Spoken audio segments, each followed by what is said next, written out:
le Seigneur. Alléluia. Amen. Amen. Que Dieu vous bénisse. Amen. Je n'ai pas à me présenter. Celui qu'on doit présenter ici, c'est Jésus-Christ. C'est lui qui nous réunit. C'est lui qui nous fait la grâce. C'est lui qui nous soutient. Nous sommes des hommes et nous avons beaucoup de faiblesses. Nous sommes des hommes et il n'y a que par sa grâce qui peut nous conduire à sa volonté et à marcher comme lui veut. C'est pourquoi il est important de lui donner gloire. Que la gloire revienne au Seigneur Jésus-Christ. Que la gloire revienne au Saint-Esprit. Que la gloire revienne à l'Éternel. Amen, amen. Amen. Nous allons partager un sujet qui est très important. Sujet auquel aujourd'hui beaucoup négligent. Sujet qui est un tabou. Sujet que d'autres ne comprennent pas. Un sujet qui est très profond, qui est le mariage. Alléluia. Amen. Le sujet aujourd'hui que nous allons ensemble débattre par la grâce de Dieu. Et la Bible est là pour nous éclairer. Il s'agit de la parole de Dieu. Voilà. Le thème c'est le mariage. Amen. Amen. Par définition, le mariage est un acte solennel par lequel un homme et une femme établissent entre eux une liaison légale. Ça veut dire être marié légalement. Un homme rencontre une femme, les deux vont asseoir à la mairie et ils se disent oui les uns les autres, des documents leur sont donnés et après ils viennent à l'église pour la bénédiction finale. Ça quand il s'agit de l'enfant de Dieu, il s'agit du chrétien. Parce que ne confondons pas, il y a plusieurs catégories de mariage. Mais ce qui nous intéresse ici ce soir, c'est le mariage chrétien. J'insiste là-dessus. Parce qu'il y a le mariage païen, qui est les coutumes, les traditions, les dots et ce qui va avec. Et il y a le mariage purement chrétien. Alléluia. Et il y a le mariage aussi, il y a plusieurs catégories du monde en Europe ici. Mais ce qui nous intéresse ce soir, c'est le mariage chrétien. Amen, amen. Amen. Voilà. Nous allons prendre nos Bibles ensemble. Pour qu'au fur et à mesure, la Bible est là pour nous édifier. La Bible est là pour nous éclairer. On ne va rien inventer. On ne va rien ajouter. Tout est écrit. L'enfant de Dieu s'appuie sur ce qui est écrit. Il y a les sages, il y a ceux qui ont eu du vécu, il y a des hommes qui ont eu leur manière de vivre et de fonctionner. Ils ont eu de l'expérience et ils prennent leur expérience pour influencer aussi des générations. Ça, c'en est une chose. Mais en tant qu'enfant de Dieu, Dieu nous recommande de marcher comme il est écrit. Amen. Alléluia. Amen. Ce ne sont pas les sages et leurs manières et leurs conseils que nous devons prendre, mais c'est ce que Dieu dit dans sa parole que nous devons appliquer à notre vie. Parce que notre adversaire commun est Satan. Yes. Alléluia. Je vais commencer par la première question de notre sœur. Je ne vais pas nommer son nom. Alors, voilà, sa question consiste ici. Comme on ne peut pas empêcher de coucher avant le mariage, on fait comment pour aider à fermer cette porte d'entrée à l'ennemi? Ça ici, elle parle des jeunes, n'est-ce pas? Si je ne me trompe pas. Des jeunes et des personnes qui ne comprennent pas le pourquoi. Amen. Amen. Et la deuxième question, elle a continué, elle a dit, la plupart des chrétiens d'aujourd'hui rencontrent le Seigneur étant déjà mariés ou vivant ensemble dans le péché, puis l'un rencontre Christ, bataille pour son partenaire en ce moment, quel conseil leur donner? Ça, c'est la première question. C'est-à-dire ça suit deux séquences. Donc la deuxième question, elle dit, un sage disait, s'aimer, ce n'est pas de regarder les yeux dans les yeux, mais regarder tous les deux dans la même direction. Question ou logique pour le mariage est un sujet perplexe, ce ne sera pas facile à convaincre. Amen. Donc voici les deux questions que notre sœur a posées. Allons-y dans la parole de Dieu. Je vais répondre à la question. Alors, Genèse chapitre 1, le verset 27 à 28. Il est écrit. Dieu créa, je vais prendre ça ici, à 26. Je ne vais pas lire mon petit bout de papier. 27 à 28. Dieu créa l'homme à son image. Il le créa à l'image de Dieu. Il créa l'homme et la femme. Donc ici nous voyons que Dieu a créé l'homme et la femme. Il le créa son image. Alléluia. Nous venons en Genèse chapitre 2, le verset 15. Genèse 2, verset 15. La Bible dit ceci. L'Éternel Dieu prit l'homme et le plaça dans le jardin d'Éden pour le cultiver et pour le garder.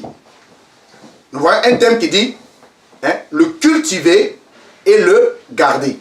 Cultiver veut dire protéger, enseigner, lui donner la connaissance. Quand Dieu nous met, que Dieu nous appelle, c'est pour nous porter à sa connaissance, le sens de connaissance, le sens de protection, le sens de nous garder. Donc le but de Dieu dans le jardin était un lieu paisible, un lieu, on va dire, un petit paradis. Alléluia. Que Dieu a réservé à l'homme. Amen, amen. Donc il est très important que le but de Dieu sur la terre n'est pas amener l'homme à souffrir, n'est pas amener l'homme à foirer, n'est pas amener l'homme à être errant. Le but de Dieu sur la terre, dans un premier temps dans le jardin d'Éden, était d'amener l'homme à être en relation d'abord avec lui, puisque la Bible dit que chaque soir, Dieu descendait, Dieu venait les rencontrer et on va dire qu'il sympathise, Dieu, il parlait. Les deux, Adam et Ève et Dieu, ils parlaient ensemble. Dieu descendait, Dieu les visitait. Alléluia. Voilà, donc nous venons encore au verset, Genèse chapitre 2, verset 24. Le verset 24 dit ceci. Vous pouvez vérifier au fur et à mesure avec moi. Genèse chapitre 2, le verset 24. Voilà. Il dit, c'est pourquoi l'homme quittera son père et sa mère et s'attachera à sa femme.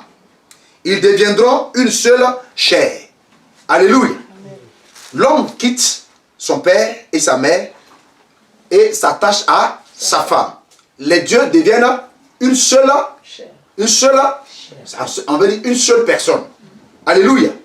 Ils deviennent une seule paix. Et quand nous rencontrons une personne, on parle de fiançailles. Amen. Parce que le mariage a des étapes. Lorsque nous brûlons les étapes du mariage, les conséquences vont être dramatiques. Alléluia. Et il est très important que dans l'église, il y a des sujets très tabous où il n'y a pas d'enseignement ni d'encadrement pour certaines églises. Je ne dis pas pour toutes les églises. Dans certaines églises, il n'y a pas de suivi. Il n'y a pas d'enseignement. Quand le frère ou la sœur rencontre, si c'est le frère qui rencontre la sœur ou c'est la sœur qui rencontre le frère, normalement, il doit avoir un suivi, des enseignements pour les amener, parce que là, ils sont aux tables de fiançailles, pour les amener à solidifier le mariage plus tard. Et aujourd'hui, c'est regrettable de comprendre que beaucoup de chrétiens et même des serviteurs de Dieu divorcent plus que les païens. Quand on fait le point, nous voyons que beaucoup de chrétiens aujourd'hui, même des serviteurs de Dieu, divorcent plus que les païens. Et d'autres même les approuvent. Alléluia. Mais quand nous regardons ce qui dit la Bible, ils sont dans l'erreur. Ce n'est pas moi qui le dis. Ensemble, nous allons voir dans la parole de Dieu. Alors, nous venons déjà. 1 Corinthiens, chapitre 11. 1 Corinthiens 11. Ensemble, prenons nos Bibles. Au fur et à mesure, on vérifie ensemble. Pour ne pas dire que l'homme de Dieu, il raconte ce qu'il a entendu. Voilà. Moi, tout ce qui est écrit ici, c'est derrière Corinthiens, après Romains. Voilà, 1 Corinthiens. Alors, 1 Corinthiens 11. Avant de lire ce verset, je voulais dire ceci. C'est l'homme qui a été créé en premier. Ce n'est pas la femme qui a été créée en premier. Dieu a d'abord créé l'homme en premier. Ça veut dire que l'homme était le garant du jardin d'Éden. C'est l'homme qui a nommé tous les animaux. Alléluia. Et la Bible dit que Dieu a vu que l'homme était seul. Or, comme il n'était pas bon que l'homme soit seul, Dieu a créé son second. Et le but de Dieu d'avoir créé Ève était d'aider Adam. Je te ferai une aide semblable. L'aider, aller en complicité. Aider une personne, c'est d'aller dans le même sens de lui pour rehausser la personne, pour l'aider. On n'a pas dit pour le distancer, on n'a pas dit pour le concurrencer, on n'a pas dit qu'on est égal, on n'a pas dit... Regardez, même dans la vie dans laquelle nous nous trouvons, quand nous prenons l'avion, il y a un commandant. Quand nous prenons un bateau, il y a un capitaine. Quand nous prenons une société, il y a un directeur. Quand nous prenons un pays, il y a un président. Dieu est un Dieu d'ordre. C'est-à-dire Dieu établit toujours une personne au-dessus des autres afin de mettre l'ordre dans beaucoup de choses. Le diable et les hommes aujourd'hui disent que l'homme et la femme sont égaux. Alléluia. Ils disent que la femme et l'homme sont égaux selon la loi des hommes au jour d'aujourd'hui. Ils disent que l'homme et la femme sont égaux. Nous trouvons des associations comme les Femmes, nous trouvons les ni putes ni soumises, nous trouvons beaucoup d'associations. La pomme et ceci, cela. Ça, c'est purement diabolique. Je parle du mariage chrétien. Je parle à des sœurs chrétiennes. Parce que ne confondons pas être chrétienne et être païenne. Parce qu'une païenne fait comme le monde fait. Applique ce que le monde dit. Mais nous sommes des enfants de Dieu. Nous avons un Dieu qui nous a institué ces lois dans lesquelles nous devons être. Et nous devons savoir que Satan connaît la parole. Il n'est pas la parole, mais il connaît la parole. Il connaît la Bible même plus que toi. Et que beaucoup d'enfants de Dieu ne lisent pas la parole de Dieu. Ce qui fait que le diable réussit à détruire les foyers, à détruire notre amour, à détruire beaucoup de choses. Alléluia. Si ton mari, il n'a même pas bac, même s'il a CP, que toi tu as bac plus 5, c'est ton mari. Alléluia. C'est ton mari. Même si toi tu connais papier, même si toi tu es riche et que lui ne connaît rien, c'est ton mari. Amen. Il est ton chef. Beaucoup de personnes disent, l'homme, il doit tout faire. Et lui ne travaille pas, c'est moi qui travaille. Ça, c'est une pensée mondaine. Il dit, l'homme qui son père et s'attache, ils seront une seule chair. L'homme et la femme sont un. Un veut dire attaché. Un veut dire parler le même langage. Alléluia. Alléluia. Amen. Ça ne veut pas dire, comme ton mari ne travaille pas, comme il ne fout rien, comme actuellement là, ça ne va pas chez lui, donc il ne mérite pas d'être respecté. C'est pas ce que la Bible dit. C'est pas ce que la Bible dit. Parce que l'amour veut dire respect. La soumission, on va venir, veut dire respect. Quand Dieu dit que la femme soit soumise à son mari, ça ne veut pas dire que la femme soit esclave de son mari. Non. Ça ne veut pas dire que le mari va maltraiter ou va dominer la femme. Non. Mais vous dit qu'en respectant ton mari, et en te soumettant, lui se soumettre, veut dire le respecter, ça va faire qu'il n'y aura pas de faille. Parce que, pourquoi? Quand il te demande une chose, même quand tu n'es pas d'accord, la manière de parler, la manière de se comporter, la manière dont même tu le regardes, ça veut dire beaucoup de choses. Avec, on va dire, il lance un long tour même pour dire, toi-même tu es qui? Parce que en ce moment, les choses ne vont pas bien financièrement. Donc pour lui, il ne méritait même pas de t'appeler, ou même de te toucher. Et c'est cela, parce que chaque acte que nous posons, nous devons savoir que le but du diable et des hommes, c'est de détruire notre amour. Quand vous rencontrez une personne, l'amour est à 200%, même 1000%. Mais au fur et à mesure que vous avancez, cet amour se dégrade. Dans tout mariage, il y a ceux qui sont d'accord et il y a ceux qui ne sont pas d'accord. Ceux qui ne sont pas d'accord veulent que tôt ou tard, ce mariage se détruise. Et demain, ils diront, mais nous, on t'avait parlé, mais tu ne t'as pas écouté. Nous, on t'avait parlé. Leur souhait est réalisé. Parce que leur but, ils ne sont pas d'accord avec cette personne-là. Et parce qu'ils ne sont pas d'accord, ils font des incantations, ils pratiquent la sorcellerie pour que ça s'écarte. C'est pourquoi, une fois que tu rencontres la personne, ne serons pas pressés. Il y a une question que je veux poser ici, aux enfants de Dieu qui m'écoutent ce soir. Quel est le but de se marier? Je me marie parce que j'ai envie de me marier. Je me marie parce que je suis en train de vieillir. Je me marie parce que l'autre s'est marié. Je me marie parce que ma génération, tout le monde s'est marié sauf moi. Les gens se moquaient de moi. Quel est le but pour lequel l'enfant de Dieu souhaiterait rencontrer ou avoir un homme? Quel est le but? Parce que le mariage est un sacrement. Je précise devant l'Éternel et les gens qui me suivent que le mariage n'est pas un acte banal. Le mariage est très différent de vivre ensemble avec une personne. Si un homme vit avec une personne sans passer par la mairie, sans passer par l'église, c'est un bandit. Ça, ce n'est pas un mariage. D'autres disent, je l'ai doté, mais tu l'as doté, tu ne l'as pas encore marié, tu l'as doté selon les hommes, mais tu ne l'as pas doté selon Dieu. Parce qu'il faut aller jusqu'au bout. Je n'ai jamais dit que la dot était mauvaise. En Côte d'Ivoire, la dot, normalement, par les lois même de mon pays, sont interdites. Donc, prends l'enfant de quelqu'un pour dire, ta fille est chez moi. Je suis venu te dire que ta fille est chez moi, donc je te donne quelque chose comme une alliance pour dire, ta fille avec moi, veut dire la dot, mais ne veut pas dire que tu l'as mariée. La mariée, quand vous allez à la mairie ou quand tu travailles, sur tes documents officiels, monsieur, vous êtes marié. Quand ils disent j'ai doté, on dit non, vous n'êtes pas marié. Ils te diront que monsieur, vous n'êtes pas marié. Donc, les enfants de Dieu qui prennent des excuses, des serviteurs qui prennent des excuses, prennent une soeur, ils mettent chez eux et disent non, je l'ai doté. Mais il faut continuer, pas jusqu'au bout de ton action. Va finaliser ce que tu as commencé. Demain, tu vas la chasser. Tu vas dire quoi? Non, il faut aller au bout de l'action. Doter n'est pas mauvais. Mais il faut continuer jusqu'au bout de notre histoire. C'est pourquoi il est très important que quand tu rencontres une personne, il est très important de connaître l'état d'âme de la personne. Est-ce que cette personne me convient? Parce qu'on est beaucoup charnel et émotionnel. Il a un bon travail, il est beau et on s'arrête là. Non, ça c'est le côté physique des choses et le côté spirituel. Et le côté spirituel. Je parle de ma vie quand j'étais en Côte d'Ivoire. Je ne connaissais pas encore le Seigneur, j'étais un gros religieux. Je partais à l'église. Et le jour où Dieu m'a visité, ayant rencontré mon premier pasteur, m'a dit, la fille avec qui tu viens à la maison, avec qui tu as l'enfant, n'est pas encore ta femme, va et mets les choses au point pour l'épouser correctement avant d'aller dans les liens du mariage. J'ai commencé à prier, on était à 1 semaine du mariage. J'ai commencé à prier de minuit à 3 h du matin. L'Esprit de me réveille pour dire, touche là et demande d'accepter Jésus-Christ. Quand je lui ai demandé d'accepter Jésus-Christ, elle dit, oh, Jean m'a attrapé, oh, il ne va plus me marier, oh, il m'a attrapé, oh, il ne va plus me marier, oh, il m'a attrapé, oh, il ne va plus me marier, oh, je vais aller chez ma mère. Je lui ai demandé seulement d'accepter Jésus-Christ. Vous comprenez? Seulement d'accepter Jésus-Christ. L'Esprit m'a dit, il faut qu'elle accepte le Seigneur avant d'aller du mariage. Quand je lui ai posé cette question, elle a commencé à pleurer. Le lendemain, on allait chez ses parents. Son père dit, je suis sorcier. Sa mère est sorcière. Toi, un petit comme toi, tu veux changer notre vie? Hein? Moi, j'ai vu que tu es gentil, mais sa maman ne va jamais accepter. J'ai fait un an de médiation. C'est-à-dire 1 an pour demander pardon pour l'épouser. Sa mère dit, sa famille dit, nous on ne veut pas de pasteurs comme toi. Vous comprenez?